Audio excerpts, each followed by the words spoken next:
amigos e amigas, bom dia, boa tarde ou boa noite, dependendo do horário que você está me vendo.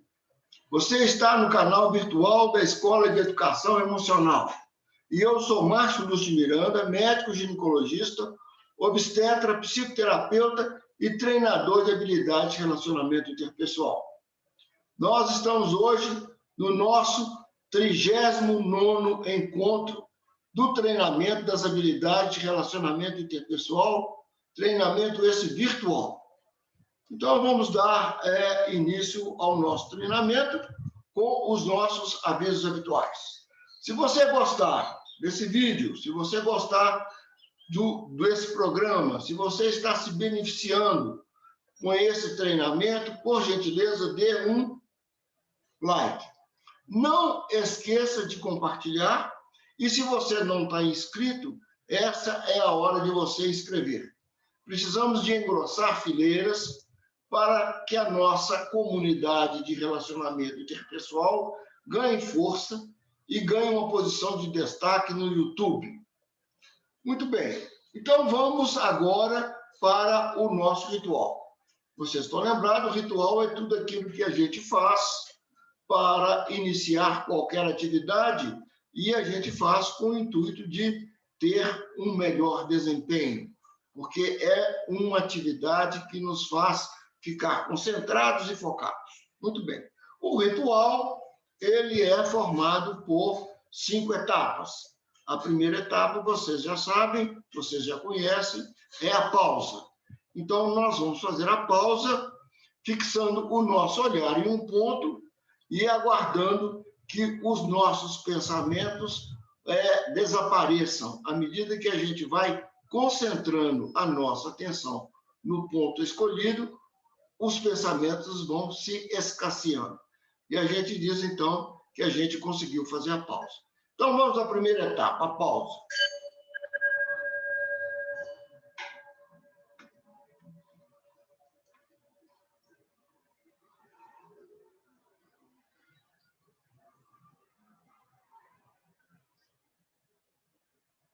Feita a pausa, a gente sinaliza toda vez que a gente está acompanhado de pessoas, toda vez que a gente está junto com alguém, fazendo esse trabalho, fazendo esse ritual, a gente precisa de sinalizar para que todos possamos passar as etapas e ninguém fique por trás, ninguém fique sem completar a etapa.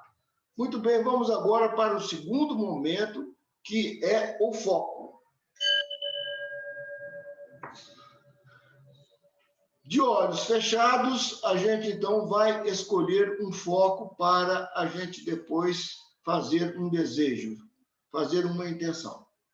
O foco pode ser você mesmo, o foco pode ser alguém que você queira colocar a sua atenção, queira concentrar e colocar o seu foco, pode ser um projeto, enfim.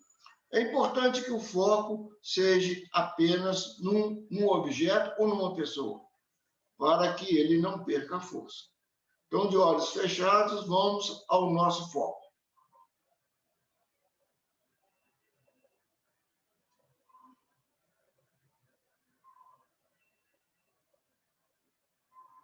Terminado essa etapa, também sinalizamos se estamos acompanhados. Se estamos sozinhos, não precisamos sinalizar.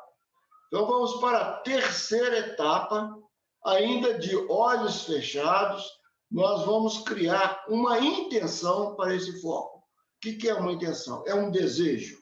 A gente chama de desejo ardente, aquele desejo que não se apaga e que a gente sabe que é um desejo genuíno, aquele desejo que vem do coração.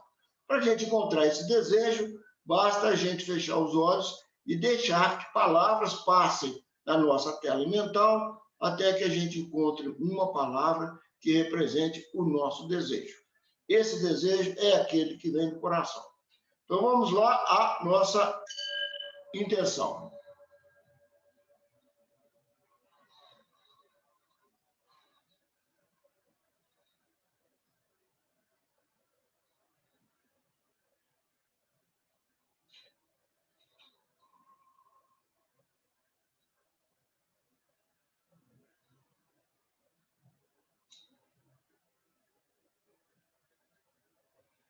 Terminado, então, a intenção, nós passamos para a nossa quarta etapa do ritual, que é a introspecção, que é um mergulho interior. De olhos fechados, a gente vai para dentro do coração da gente, vai para dentro do nosso eu profundo e vamos, então, observar o que vai aparecer na nossa tela mental.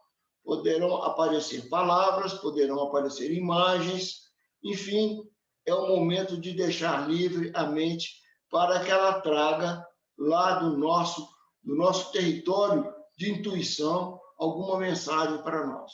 Então, vamos lá à nossa introspecção.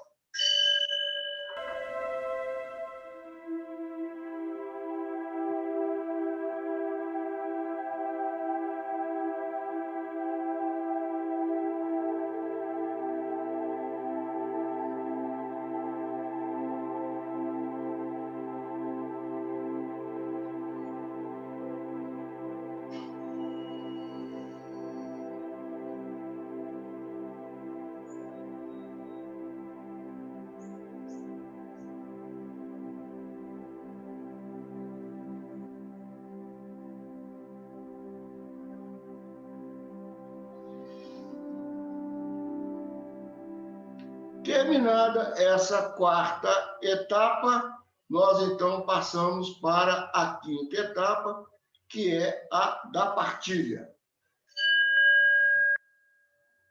Quem está acompanhado de alguém vai ter essa oportunidade de partilhar verbalmente. Quem não está acompanhado, né, provavelmente muitos de vocês não vão estar acompanhados. Então, vão precisar de partilhar com o, como é que chama? Nosso diário de bordo. O que é o nosso diário de bordo? Aquele caderno, né, aquele bloco que nos vem acompanhando desde o início do treinamento, já há 39 semanas, onde a gente escreve a nossa partilha, tudo que nós vivemos nesse momento do ritual, para que depois a gente possa dividir com alguém de nossa confiança.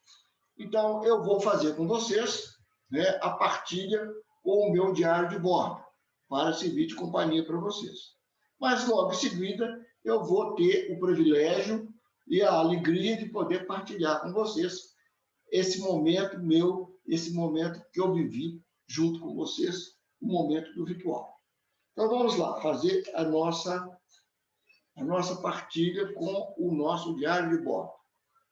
Hoje, dia 8 de janeiro de 2021. Sexta-feira.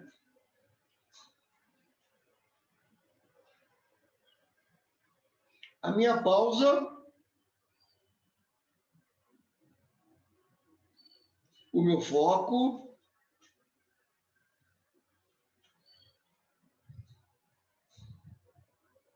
a minha intenção.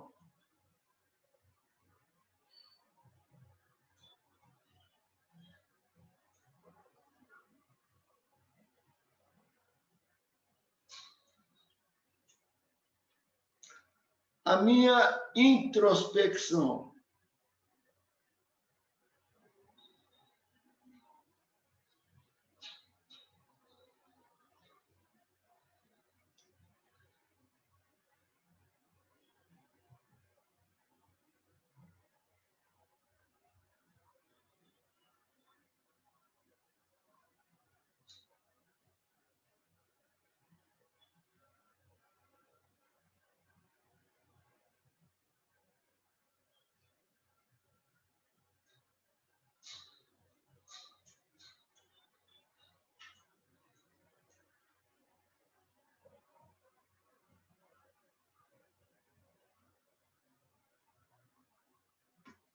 Muito bem, então, terminei aqui a minha partilha com o meu diário de bordo. Então, vocês estão vendo aqui, né? Começou aqui, pequeno, não escrevi muita coisa, mas escrevi o suficiente para que eu me lembre no momento de partilhar com vocês. Muito bem, então vamos lá para a minha partilha. O meu foco, você já sabe, é sempre na luzinha do meu notebook, a luzinha que está fazendo a gravação, na câmara de gravar, né? Não, aliás, a minha pausa, né? Essa foi a minha pausa. Esperei que os pensamentos começassem a esvanecer e que a minha mente pudesse ficar limpa de pensamentos. Quando isso aconteceu, eu considerei que eu estava pausado. Né? Eu tinha concentrado toda a minha atenção nesse ponto luminoso. O meu foco foi em mim. Né? Não teve, assim, rapidamente o foco veio e ficou em mim sem nenhuma dúvida, sem ter dificuldades de escolha. A minha intenção, a palavra que veio foi tranquilidade. Aliás, essa palavra já começou a vir lá desde o foco. Né? No momento em que eu coloquei o foco em mim, essa palavra já começou a reverberar dentro do meu coração. E a minha introspecção? A minha introspecção foi, dessa vez, uma palavra. Não vieram imagens, veio uma palavra. E essa palavra foi liberdade. Liberdade, retorno à liberdade e ao contato com o mundo exterior. Por que que isso veio na minha mente? Hoje é um dia extremamente importante para o mundo inteiro, né? E principalmente para os brasileiros. Estamos aí com mais uma vacina praticamente aprovada contra a Covid. E uma vacina que foi desenvolvida, que foi em parceria desenvolvida com o Instituto Butantan do Brasil, né, de São Paulo, e nós somos um povo com uma história vacinal extremamente bem considerada no aspecto mundial. Nós temos um serviço de vacinação pública como nenhum outro país no mundo tem. E aí estamos, então, com essa vacina para ser aprovada pela Anvisa e dentro, espero eu, que no máximo 10 dias, os brasileiros comecem a ser vacinados contra essa pandemia que está assolando o mundo inteiro e matando sem dó e nem piedade. E aí o sentimento de liberdade. E, ao mesmo tempo, o desejo de retorno ao convívio externo. Foi nesse momento que eu percebi que eu estava realmente sem contato com o mundo externo, uma vez que estava tentando me resguardar do contágio dessa virose que é uma virose extremamente letal. Nunca visto no mundo um vírus capaz de matar tanta gente em tão pouco tempo. Muito bem, então esse foi o meu ritual. Espero que vocês também tenham feito um ritual que tenha trazido paz para vocês, que tenha trazido descobertas para vocês. Então, eu poderia dizer que eu hoje estou muito feliz por todos esses acontecimentos que nós estamos vivenciando aqui na nossa pátria, aqui no nosso país. Muito bem. Então, feito esse nosso ritual, vamos passar para a nossa metodologia de cada encontro. Né? Então, o primeiro passo do encontro, depois do ritual, é a revivência. O último encontro foi antes do nosso recesso. Fizemos um recesso aí de Natal e de final de ano. E a gente falou sobre refletir o comportamento. E ali nós falamos como que o comportamento precisa de ser analisado, precisa de ser considerado, porque ele pode falar conosco das incoerências. Portanto, daquilo que não é crível, daquilo que nós não podemos dar credibilidade. Quando a boca diz uma coisa e o corpo diz outra, e a gente já, lá no começo, quando falamos sobre observar, nós falamos que o corpo não mente, o corpo não esconde nada. Portanto, é preciso que a gente considere o corpo como um elemento, como um fiel da balança, como um elemento de credibilidade. Muito bem, esse passo que nós desenvolvemos é um passo que me deixa muito feliz quando eu ensino para os treinandos, porque é uma ferramenta muito interessante. É um plus, é algo mais que as pessoas podem contar para entender o que se passa com ela e também em torno dela. Então, a minha revivência é de prazer e de alegria de estar galgando essa escada metafórica com vocês e praticamente quase terminando o nosso treinamento de habilidade de relacionamento interpessoal. Quero deixar avisado para vocês que o melhor da festa está por vir. Nós estamos entrando agora na fase em que nós teremos uma compreensão muito mais intensa e muito mais minuciosa desse processo. A gente fala que o treinamento de habilidade de relacionamento interpessoal é como um quebra-cabeça.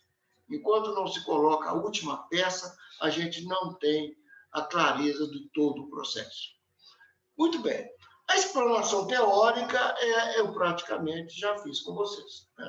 Preciso apenas dizer que respondeu o comportamento, ele responde as incoerências, quando o corpo diz uma coisa e a fala diz outra, e essa incoerência a gente vai responder através da confrontação, e eu disse para vocês que a confrontação válida é só a confrontação para melhor, que a confrontação para pior é extremamente destrutiva e não faz parte desse nosso caminho de ajudar o próximo, a ter uma vida mais satisfatória, mais plena.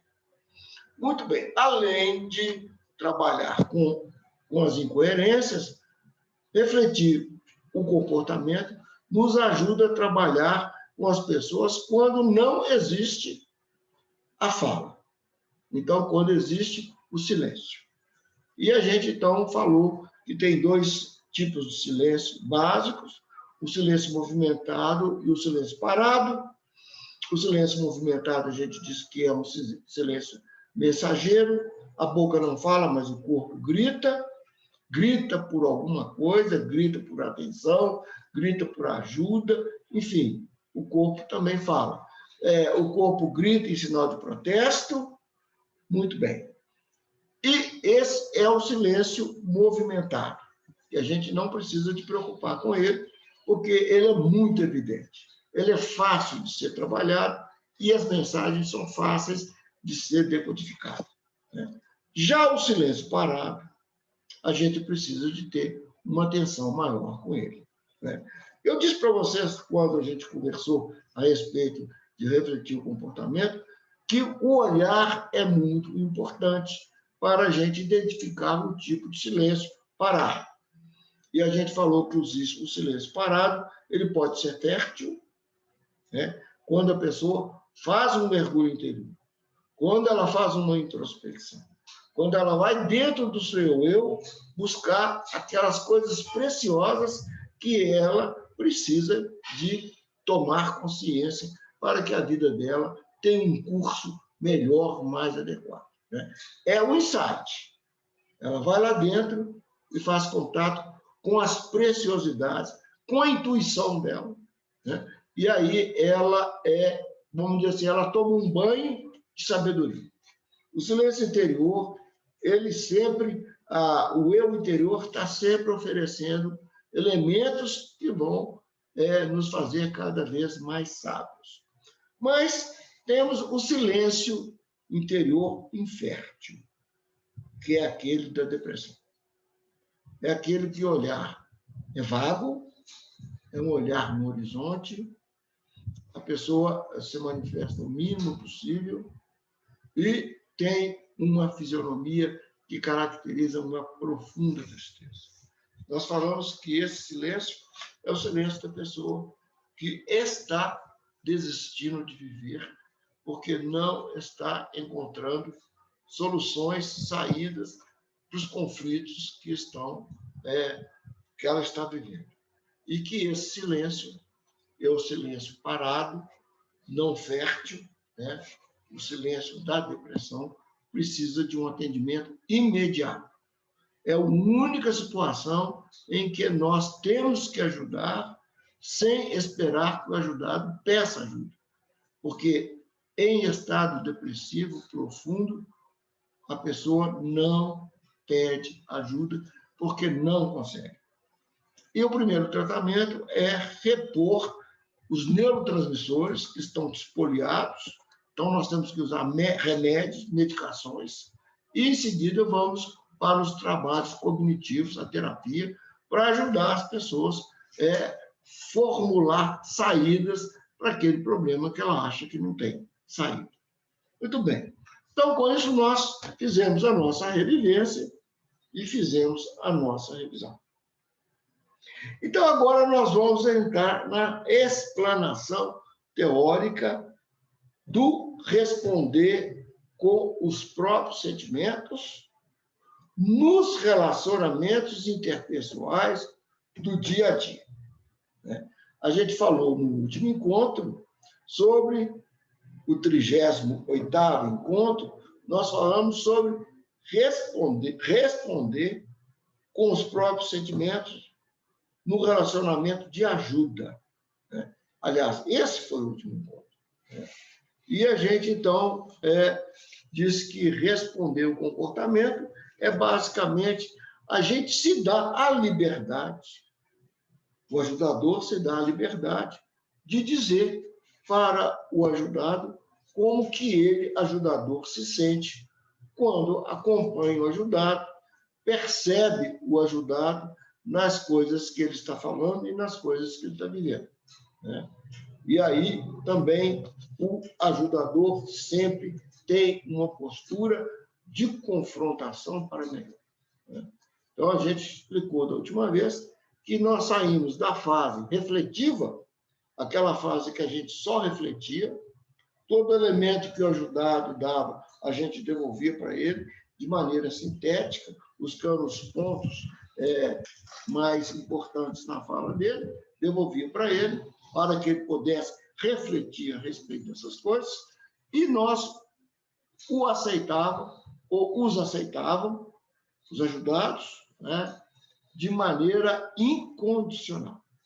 Agora nós vamos passar, então, para a fase iniciativa. O ajudador agora pode dizer dos seus sentimentos e pode dizer para o ajudado que ele percebe que o ajudado está numa determinada posição, mas que ele já poderia estar em outra posição, mas que isso é uma decisão do ajudado, porque ninguém pode fazer isso por ele. Muito bem. E aí, então, a gente falou que ia criar mais um encontro especificamente para falar desse refletir, desse responder o comportamento com os próprios sentimentos no nosso dia a dia, nas nossas relações do nosso dia a dia. Muito bem. Então, antes de entrar nesse tema, eu quero conversar com vocês sobre a gramática emocional da língua portuguesa. O que é a gramática emocional da língua portuguesa? Nós já falamos em encontro passado que as palavras carregam consigo significado, sensações e sentimentos. Falamos que uma mesma palavra pode ter sentidos, sensações e sentimentos diferentes para cada pessoa. Tudo na dependência do sistema de crenças de cada uma delas.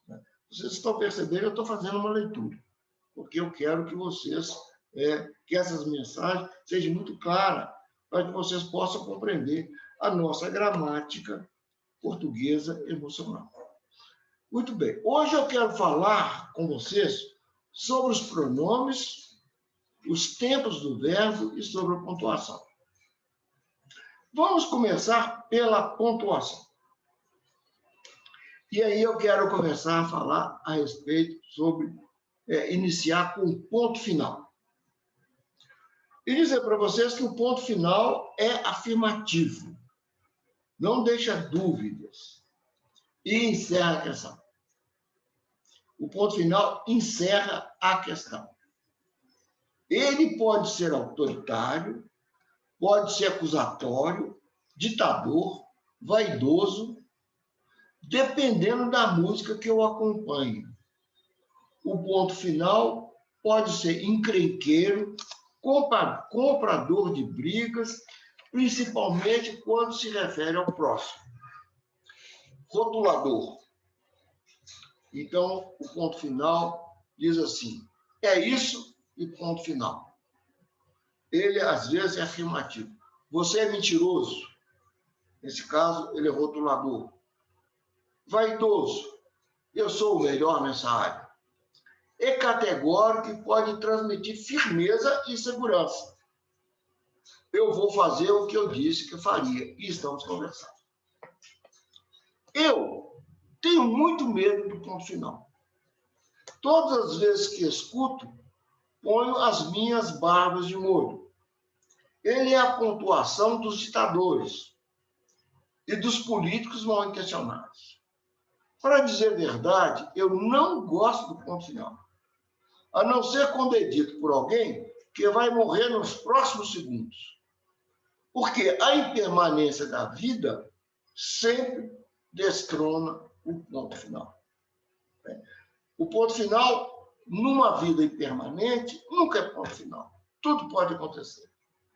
Mas ele traz uma vaidade muito grande e a pessoa que coloca ponto final, ela se sente dona da verdade.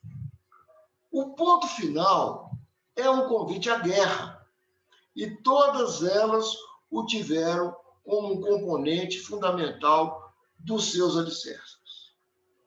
Muito bem. Então, ponto final, cuidado. Ponto final pode ser sinal de firmeza, mas pode também ser um comprador de brigas, um comprador de arengas. Vamos, então, agora passar para o ponto de interrogação. E aí eu posso dizer para vocês como eu me simpatizo com ele. Ele traz consigo a sabedoria da filosofia grega e nos remete a Platão, se referindo a Sócrates, o chamado paradoxo socrático. Ele é encharcado de humildade e diz, só sei que nada sei. É uma expressão democrática que abre espaço para o diálogo, principalmente quando se refere a coisas e às pessoas. A interrogação chama para a conversa e, consequentemente, para a conversão. É um convite à paz. Quem sabe? Pode ser. Talvez. Vamos conversar a respeito disso. O exercício da interrogação requer uma vigilância constante e um abrandamento do espírito. Costumo dizer que o caminho da espiritualidade se inicia através do exercício da interrogação e da tentativa de responder duas perguntas. Quem sou eu? Quem é você? E o ponto de exclamação? É um sinal gráfico usado para expressar os sentimentos do narrador, também escritor. Na fala temos letra e música. A música vem do nosso coração, carregada de sentimentos. A fala, a grafia, o escrito, vem de nosso intelecto, de nossa cabeça. É escolhida. Na escrita, as palavras vêm despidas dos sentimentos do escritor. Elas carregam os significados, as sensações e os sentimentos que o leitor as confere. O ponto de exclamação serve para nos avisar que o escritor tinha sentimentos quando os grafou. É como se o ponto de exclamação dissesse para nós: preste atenção no que o escritor está sentindo quando ele escreve essa frase ou esse parágrafo. Pode ser admiração, alegria, raiva, espanto, preocupação, exclamação, medo, tristeza. Perceba que quem escreveu está ali com você durante o tempo da sua leitura. Desidentifique-se. Desidentifique-se. Não se misture com ele, para que o seu senso crítico não desapareça. E a reticência? A palavra reticência tem origem no latim, significa algo implícito. De uma forma geral, ela indica um pensamento que ainda não terminou, ou a omissão de alguma coisa que não foi dita. Será que temos consciência da música da nossa fala? Será que temos consciência da música da nossa fala quando cantamos a reticência? Vamos então passar para a vírgula. A vírgula é um sinal de pontuação que tem 3 funções básicas: marcar as pausas, as inflexões de voz na leitura, enfatizar e separar expressões e orações e impedir qualquer ambiguidade. E o parágrafo? Vocês já me viram falar nesse treinamento várias vezes a respeito do parágrafo. Eu dizia, precisamos de fazer com que o nosso ajudado faça parágrafo, para que ele diminua o seu ritmo e possa entrar em contato com aquelas coisas que ele está dizendo. Pois bem, o parágrafo tem a finalidade de separar os blocos, os assuntos ou os elementos que são narrados ou escritos, de maneira que a história possa fazer sentido. Ele representa um bloco de ideias afins que representa uma ação completa. O parágrafo é democrático. Permite que o interlocutor se expresse depois de ter escutado o que foi dito. E agora vamos passar para os tempos verbais. Dos tempos verbais, somente 3 me interessam, do ponto de vista relacional. É o presente, é o passado e o futuro. O futuro está na seara dos sonhos. Pode acontecer ou não, isso não importa, desde que consideremos que o sonho é o nosso oxigênio emocional. Se morrermos sonhando, morreremos vivos.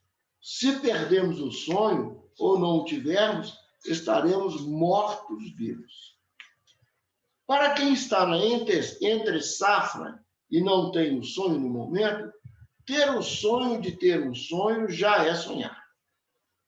Vamos ao passado. O passado já se foi. Tem cheiro de museu. Viver dele é viver do nada, do que não existe mais. Dele guardamos o sentimento de nostalgia daquilo que já se foi. E o presente? O presente, eu digo sempre, é o único presente que nós temos.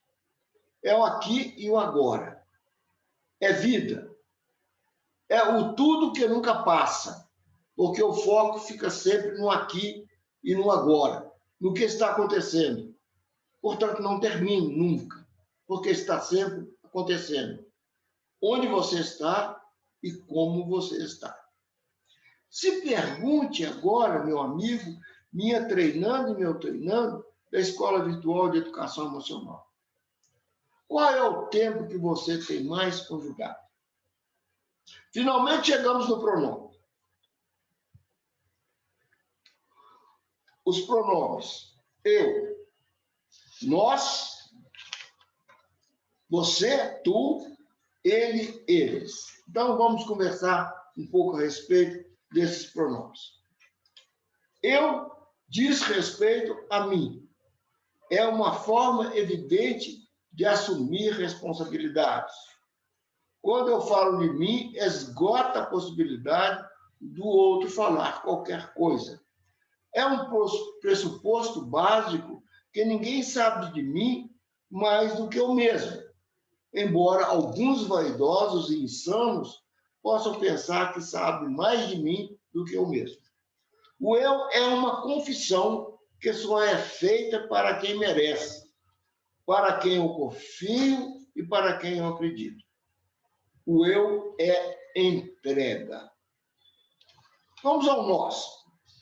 Eu não gosto do nós, porque nós é uma generalização. Nós é quase sempre um falando pelos outros sem a devida permissão. Diante de um nós, precisamos perguntar: nós quem?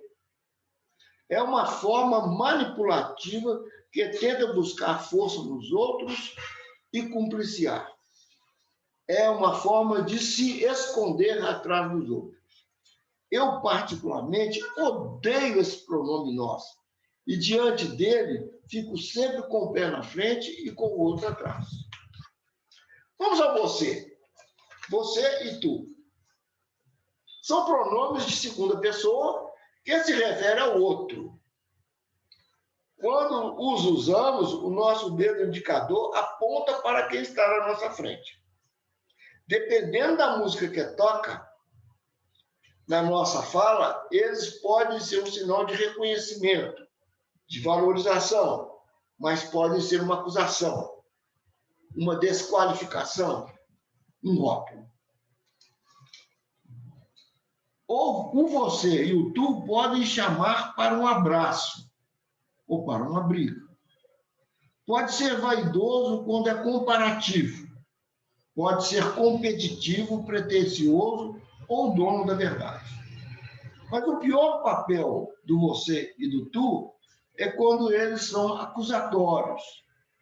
Precisamos ficar cuidadosos com esses pronomes.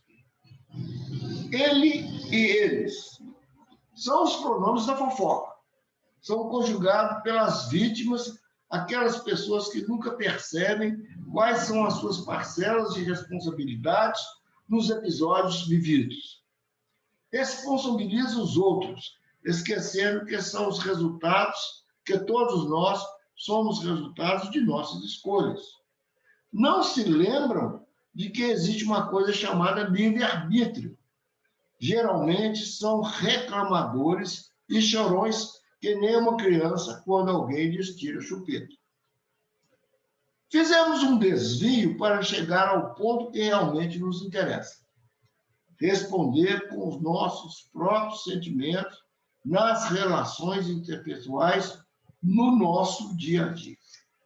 Essa é a habilidade do pronome da primeira pessoa, do eu, da entrega, da humildade, da capacidade de discriminar de quem e quais são as parcelas de responsabilidades cabíveis em cada situação. É a forma mais diplomática de comunicar os nossos desconfortos e incômodos, sem culpar ninguém. A nossa dificuldade de conversar sobre situações embaraçosas está na falta de habilidade para responder com os nossos próprios sentimentos.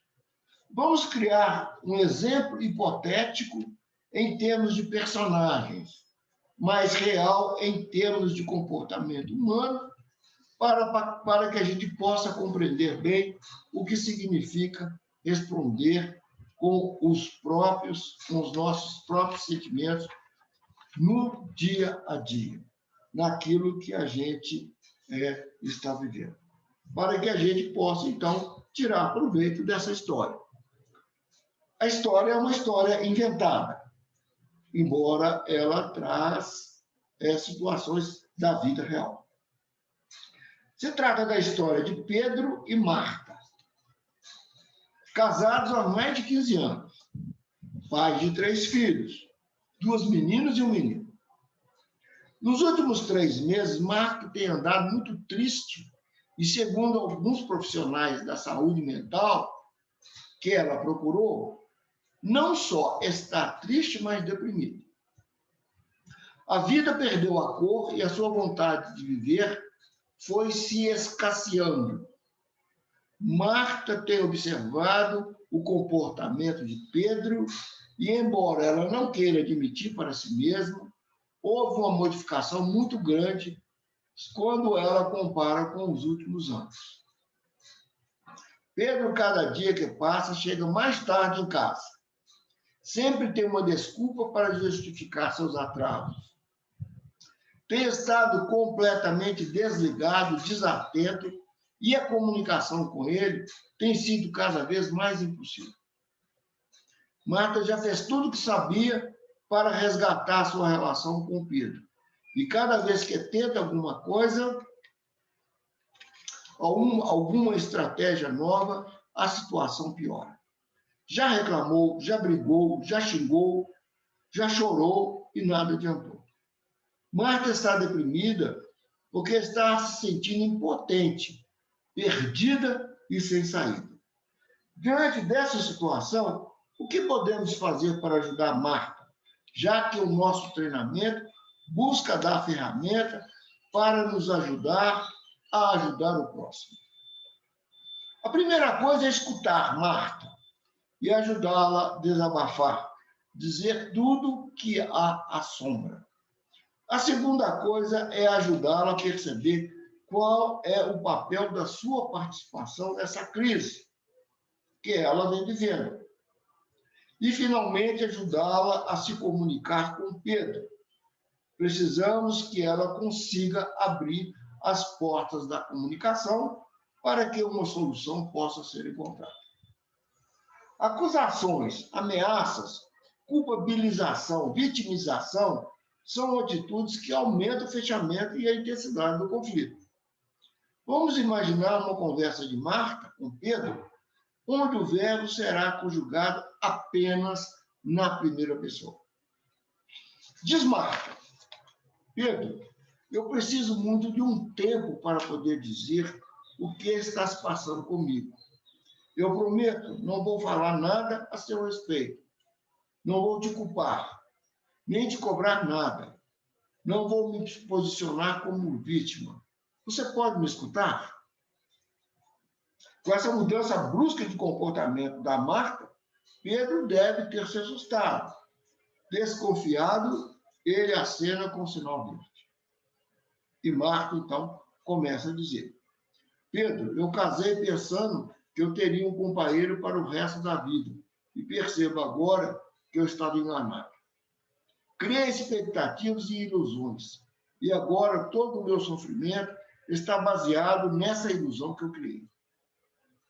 Eu não me preparei para viver ao lado das pessoas, mas sim das pessoas.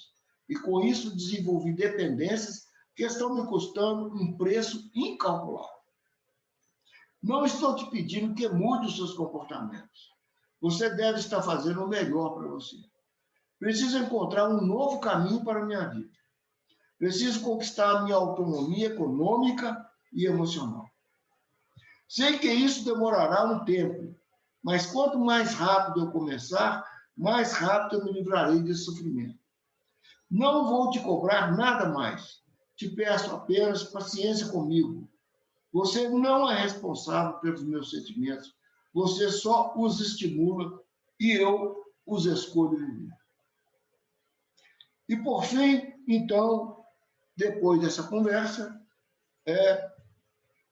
a pergunta que não quer calar é: quem nunca viveu uma situação parecida com essa? E nessa situação, como nos comportamos? Poderíamos ter criado uma infinidade de histórias verídicas e embaraçosas de se lidar. Histórias que tiveram como desfechos brigas, cortes de relacionamento, separações e mágoas inesquecíveis. É impossível saber qual foi o desfecho desse caso que acabamos de contar, porque ele foi criado para exemplificar o que seria responder com os próprios sentimentos no nosso dia a dia. Mas não há dúvidas que essa habilidade é capaz de abrir as portas da comunicação. Sendo assim, meus queridos treinandos virtuais, minhas queridas treinandas virtuais, nós encerramos aqui com esse passo, responder com os nossos próprios sentimentos, o módulo Abrindo as Portas da Comunicação. E vamos, então, passar para o módulo Abrindo as Portas da Compreensão. E a pergunta é, compreender o quê? Pois bem, nos próximos encontros nós vamos, então, arregaçar as mangas e vamos trabalhar sobre esses elementos e sobre esse tema. Pode estar certo, nós vamos aprender coisas muito significativas que vão mudar a nossa vida, que vão fazer com que essa aprendizagem se torne um novo estilo de vida.